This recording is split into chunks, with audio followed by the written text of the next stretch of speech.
Endeavor, j'ai beau le trouver horrible, il faut dire que son développement est juste magistral. Et en plus, ce chapitre 300 est excellemment bien construit, mais on va voir ça tout de suite.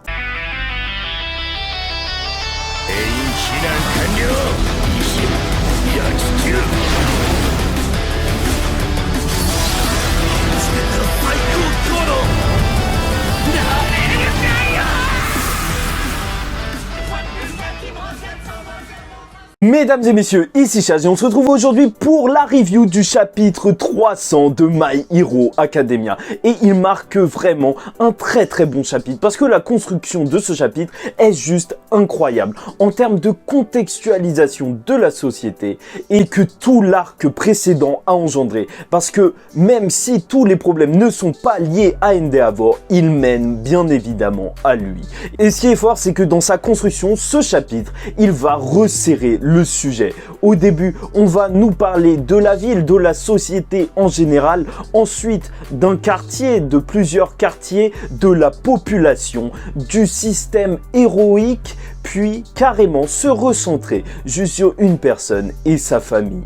Alors déjà, le premier grand champ qui est montré dans ce chapitre, c'est la ville qui est en panique, avec les prisonniers qui se sont libérés alors que la population n'est toujours pas remise de l'attaque de Shigaraki. Les Nomu sont une menace qui fait que la société a juste explosé.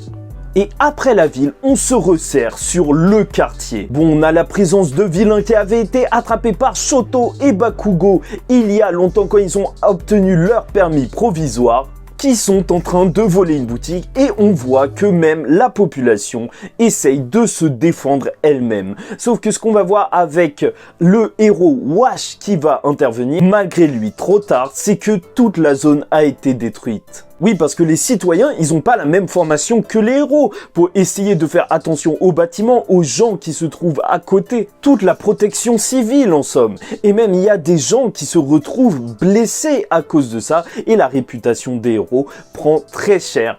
Et tu le vois symboliquement avec des objets qui sont lancés sur Wash. Et donc après la ville et le quartier, on se resserre sur les héros. Comment les héros ressentent tout ce qu'il s'est passé. Et déjà, l'introduction de ça, c'est par rapport à l'image qu'on avait vu les précédents scans où Ochako voyait un héros qui voulait démissionner. Oui, parce que là, le héros numéro 9, Yoroi Musha, part à la retraite et les gens lui en veulent. C'est un petit peu comme s'il se dégonflait. Beaucoup de héros ne supportent plus la situation et veulent juste s'enfuir. Et vraiment, le marquage symbolique de cette situation, c'est la statue d'All Might qui nous était présentée avant l'arc de la Grande Guerre de Shigaraki, qui était resplendissante avec un enfant et Endeavor dans sa main en forme de poupée, sauf que là, non, la cavalerie n'arrivera pas et c'est ce que les gens ont écrit sur la statue d'All Might, qui fait franchement froid dans le dos. Il n'y a plus d'espoir pour personne et surtout pas pour les héros. Et la chute des héros, elle est très bien contextualisée par le fait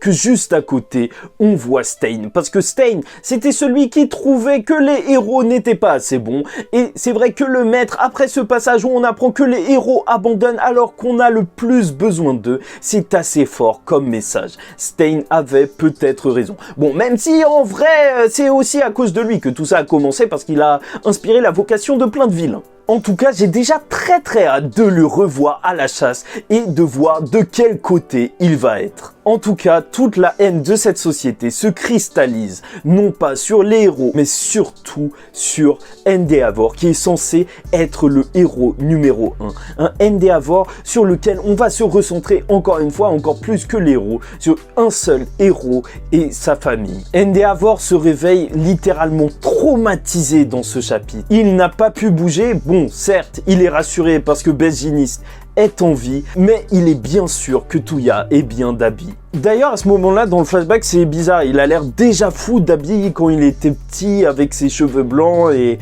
à parler à son père. Quoi qu'il en soit, le constat est clair, Endeavor est mort. Et c'est un homme au bout du rouleau qu'on retrouve littéralement en train de s'effondrer en pleurant. Et d'ailleurs, là, c'était un peu le moment où on a pu souffler durant ce chapitre, parce que Shoto va ouvrir la porte. Et ce qu'il va voir dans la chambre d'Endeavor, c'est de voir son père, le héros numéro 1, une figure quand même qui était hyper charismatique, charismatique et qui faisait quand même hyper flipper en train de pleurer. Et le voir refermer la porte, c'était juste génial. Enfin, c'était marrant quoi, étrangement, je sais pas, c'était drôle. En même temps, qui ne serait pas gêné? Et il n'est pas tout seul, puisqu'ils vont re-rentrer dans la salle, tous ses enfants ensemble. Il va s'excuser en pleurs devant ses enfants de tous ses crimes. Et il le dit lui-même, mon cœur il est juste totalement brisé. Et je pense que cette image, c'est vraiment ma case préférée de ce chapitre. C'est vraiment ce qui représente le plus tout ce qui s'est passé durant ces derniers événements. Tu as le héros numéro 1, littéralement en larmes et juste détruit, même à un niveau personnel. Mais les enfants ne sont pas seuls et c'est Rei qui va arriver. D'ailleurs, franchement, ça fait plaisir de la voir comme ça. Elle a l'air d'aller beaucoup mieux et elle a l'air d'avoir confiance en elle. C'est vrai que beaucoup de gens pouvaient penser, dont les médecins, que voir l'intervention de Dabista pouvait juste la détruire. Mais non, elle s'est relevée et elle a été forte pour pouvoir sauver sa famille. En tout cas, elle est là pour parler de sa famille et surtout de Toya. Et en plus, elle a une fleur et il y a eu des théories comme quoi cette fleur représenterait Toya. Donc, toute la famille est en réalité complète pour parler des problèmes. Alors franchement, pour la suite, c'est vrai que se concentrer sur la famille Todoroki, c'est vraiment excellent.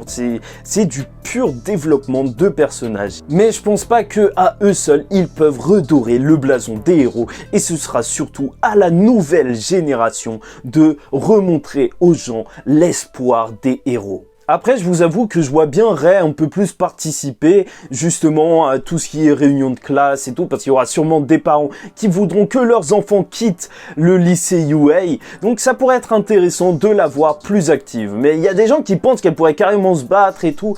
Je sais pas quand même pas, hein. On va pas voir toute la famille Todoroki se battre. Au final, My Hero Academia, c'est plein de trucs. C'est pas juste de la baston, c'est du développement de personnage, du développement de société aussi. C'est le monde entier qui est en train de changer avec les personnages dans My Hero Academia, donc ça peut être intéressant d'avoir cet autre aspect. Voilà, bref, Deku il est encore en train de dormir, on le laisse dormir pour l'instant et on a juste très hâte de voir la suite. J'espère que vous avez apprécié cette vidéo, pour moi en tout cas c'était un plaisir de vous la faire, n'hésitez pas à liker, à commenter et vous abonner si vous êtes fan de My Hero Academia, parce qu'on en parle chaque semaine, c'est tout simple en fait. Bon, en attendant la semaine prochaine, je vous dis ciao tout le monde et paix sur vous.